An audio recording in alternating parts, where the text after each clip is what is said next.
Welcome to this short SierraNet Jammer tutorial. The Net Protocol Suite software used to operate the SierraNet family of Ethernet and Fibre channel tools includes Jammer functionality. Jammer provides for a number of ways to modify all layers of traffic. This includes injecting errors, dropping frames in ordered sets, as well as introducing delay for specific events. The ability to affect events in the traffic stream combined with the ability to put them in complex state diagrams and two separate sequences plus an additional global state allows for tremendous complexity in the creation of jam scenarios.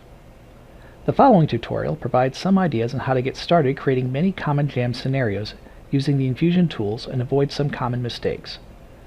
More in-depth information is available in detail in the SierraNet user guide. When creating your first Jammer scenario, you will notice three windows labeled Global Rules, Sequence 0, and Sequence 1. Each of these describes separate conditions programmed into the jammer and are run in parallel. This capability can be helpful when creating some very complex jam scenarios. However, most jams will only require one sequence. The simplest jams have a single event and action. The event will describe something the jammer is waiting for, and the action describes what the jammer will do when it sees that event.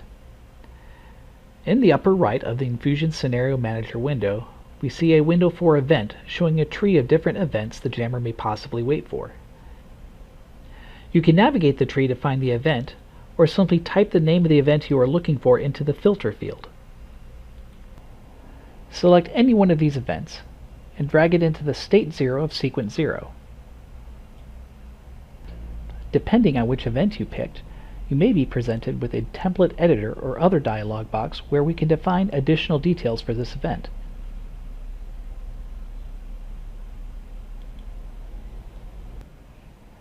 With the event defined, we must then define what you want the jammer to do when it sees that event. In the lower right, we see a window that says Action, showing a tree of actions the jammer can take. Many of these actions are only applicable to certain events. If you make a mistake here, the software will notify you of the error. If your event is a frame, then we can use the frame jam to modify this event. Drag and drop the action into the same state as the event we chose, and we will see a template editor or dialog box, depending on what action was selected, that will further define what type of modifications we want to make. For Modify Frame, we will see a template editor where we can define fields that we would like to modify, or errors we would like to insert.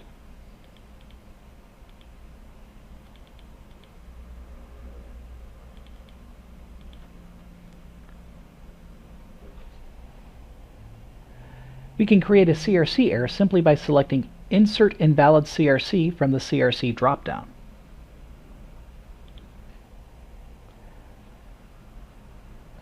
Click OK, and now we have a very simple jam that inserts CRC errors.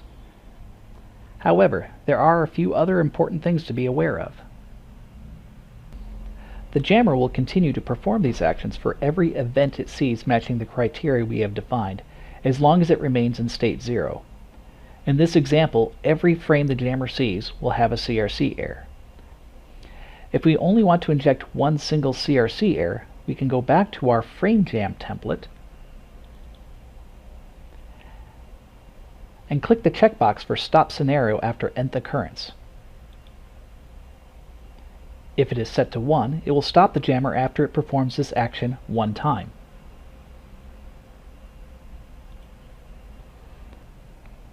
The jammer function is integrated with the analysis function, so the next thing we will want to do is set a trigger for the analyzer. Without this, the analyzer will continue to capture even after the jammer sequence has completed. If there is more traffic, the event that we modified will be overwritten in the analyzer's circular buffer, and we won't see what happened unless we set the analyzer trigger.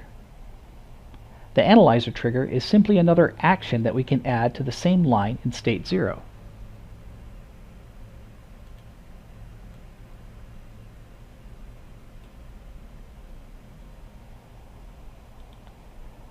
Now that the trigger is set, we'll easily see the effects of the jammer in the analyzer trace by navigating to the trigger.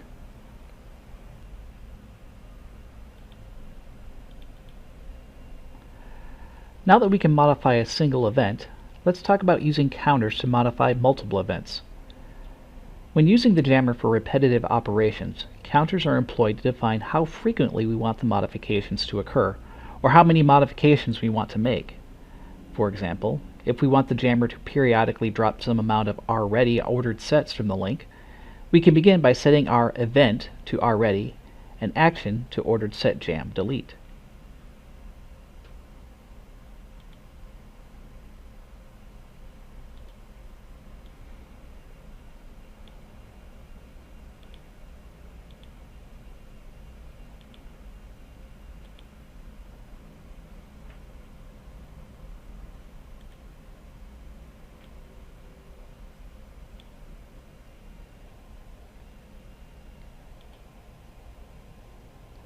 On its own, this would drop every already. If we only wanted to drop 1 out of every 10, we could set a counter.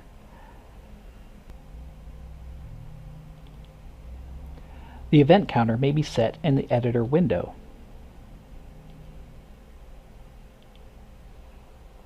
Setting this value as shown will tell the jammer not to count this event until it has been seen 10 times, so only 1 out of every 10 alreadys will be dropped.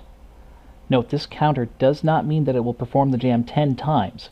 Instead, it will take 10 events before it performs the action. It will then wait another 10 events before doing the action again.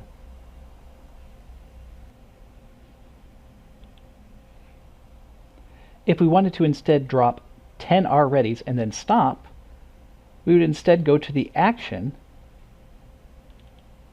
and set 10 in the field for stop after nth occurrence.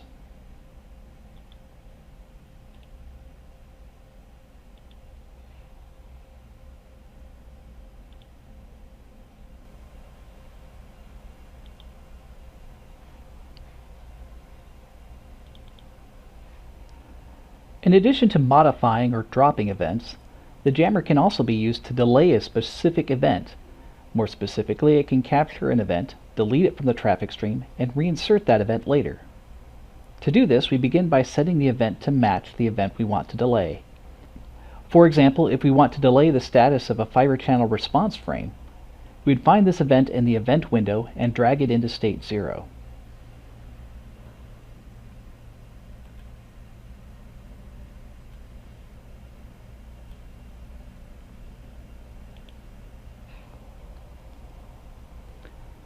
For our action, we want to both capture and delete this frame. We put both of these actions on the same line so the jammer will perform both these actions when it encounters the response frame. Drag Capture Frame from the action window.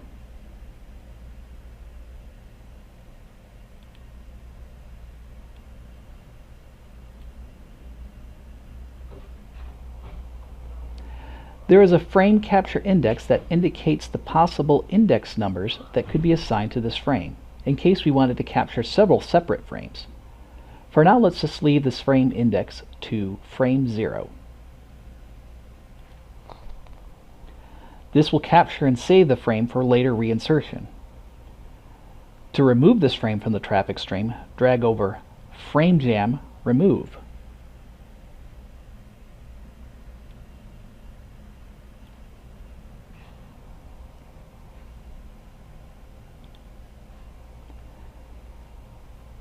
This will remove the frame. To reinsert this frame later in the data stream, we do this by branching to a new state in the sequence and using that next state to insert the captured frame. From the Scenario Controller pane, drag the Branch To function from the Action pane.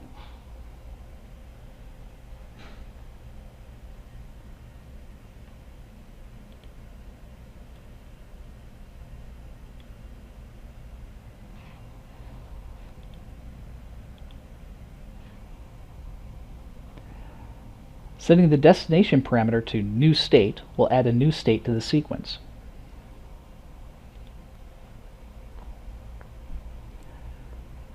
From here, we use a timer to determine when to reinsert the frame. We will find timers in the event pane under Timers.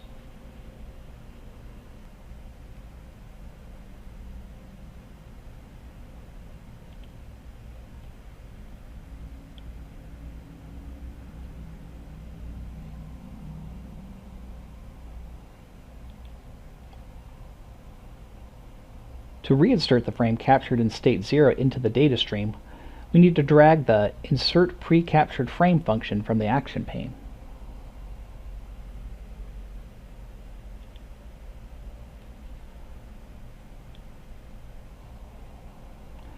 Since we have the frame index and the capture frame action set to 0, we will want to set the frame index to the insert frame action to be the same value.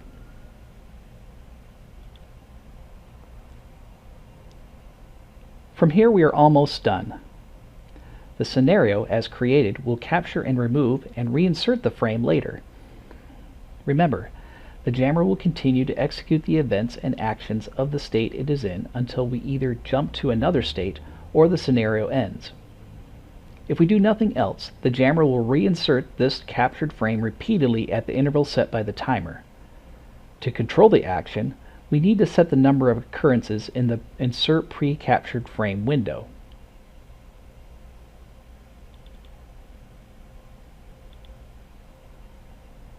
Note the parameter in our example for Stop Scenario After Nth Occurrence is checked and set to 1.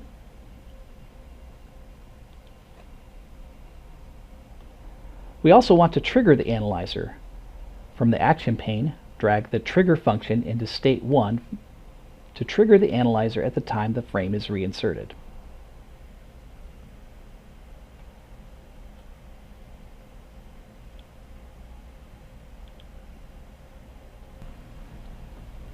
This concludes this brief tutorial on the SierraNet jammer from LaCroix. By using these methods, we can simulate a variety of different behaviors to test against. For additional information, please see our SierraNet manual or contact us at psgsupport@teledyne.com.